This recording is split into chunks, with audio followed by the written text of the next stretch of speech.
Hey everyone, it's Bob Perkins coming to you from Inside Sales Studio here in Arizona.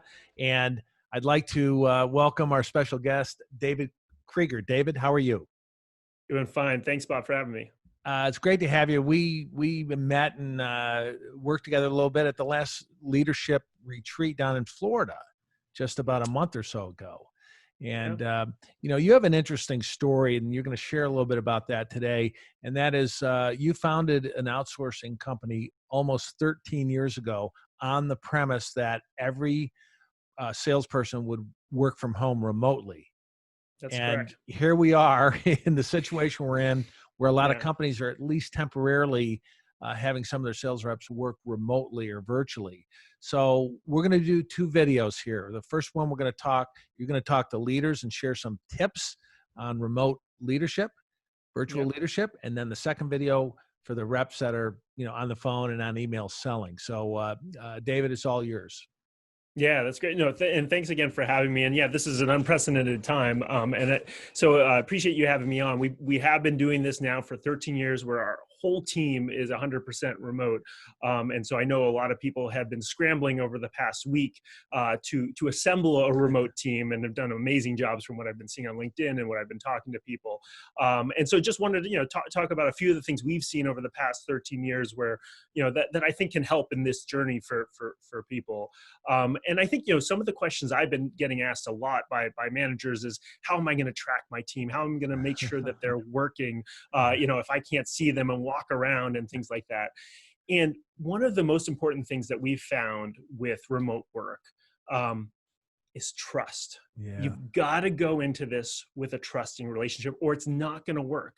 that's right. I think two of the main benefits of remote work are freedom and and allowing people to sort of work from home and work at their pace and whatnot. And obviously, we're forced into this, and so we've got to be able to maneuver. But if you don't trust your team to be able to do their job well when you're not breathing over their neck, you're going to destroy your remote work atmosphere, and you're going to destroy your team. You've got to empower your reps and trust them in this time, that they're still going to get their work done. They're still going to be amazing reps. They believe in the company, and you just need to believe in them. And that doesn't mean you can't and you shouldn't hold them accountable. Right. We're in the sales profession. You've got to hold them accountable. But hopefully, and I'm sure in sales, I've been getting calls from other people in other industries. We know KPIs and we know metrics better than a lot of industries. You need to make sure that everyone's on the same page. And maybe given what's going on, you might want to revise things a little bit so that they're fair.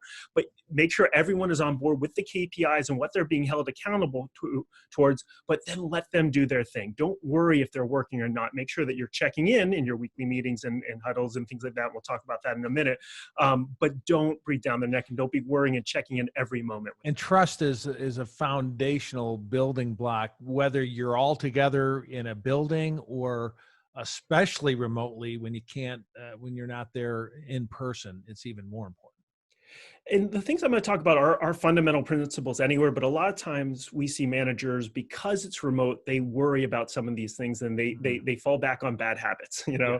and you don't want to micromanage your team, and you don't want to be pinging them and calling them. You're just going to, you're going to not be able to make remote work in the way that you're going to find. And I think we're going to see this, Bob. I think a lot of people have been talking about it, that this is going to be a seismic change in the industry and way people do work. And I think if managed correctly, people are going to see what we've seen over the past 13 years, that remote is a far better way to manage sales teams. You have happier reps who have more freedom. They can work wherever they are. They're not tied to an office. They don't have a commute. You're going to allow them to do thinking work and not be caught up in meetings all the time, which is a wonderful aspect. That's right. In of fact, remote. I found, you probably know this better than I do, but when I started working remotely years ago, I found that I got more stuff done.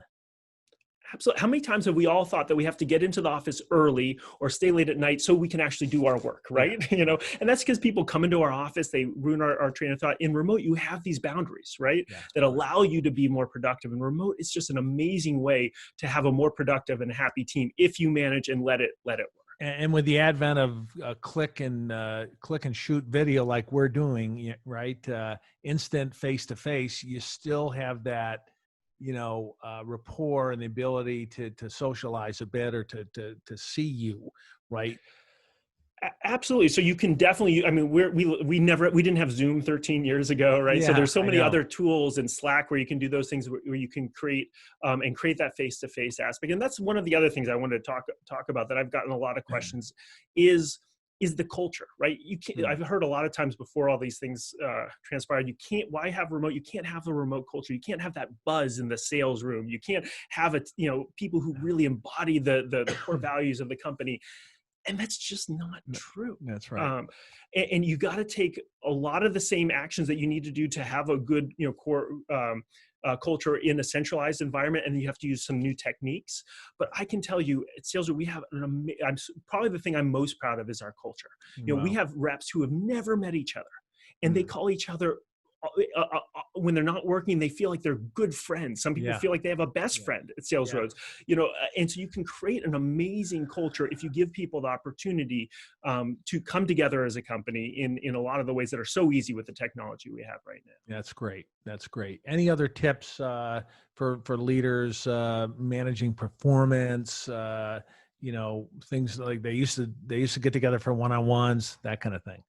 Well, I don't think there is used to right now. Yeah. You got to still get one-on-one. So like I said at the beginning, we need to trust our team and we can't worry about micromanaging them, but we need to have clear KPIs that we hold them Yeah. accountable to. And the few best practices I have is have some very clear meeting rhythms.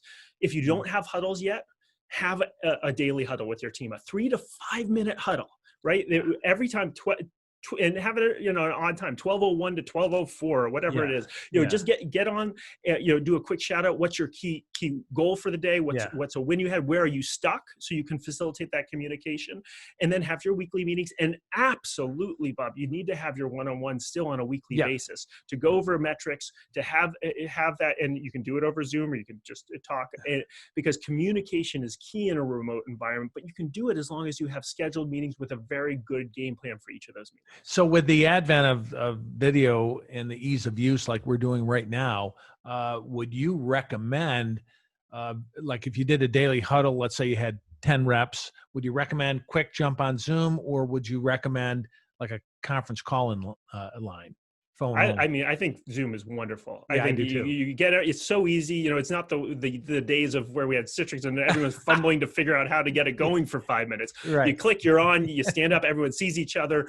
Yeah. Have one person, doesn't have to be the leader, running that meeting, Yeah. right? And just go quick. Make sure you're going quick on that huddle, have high intensity, good, an agenda. Don't let it drag on for 30 minutes, but make sure you've got that daily face-to-face contact, even if it's virtual.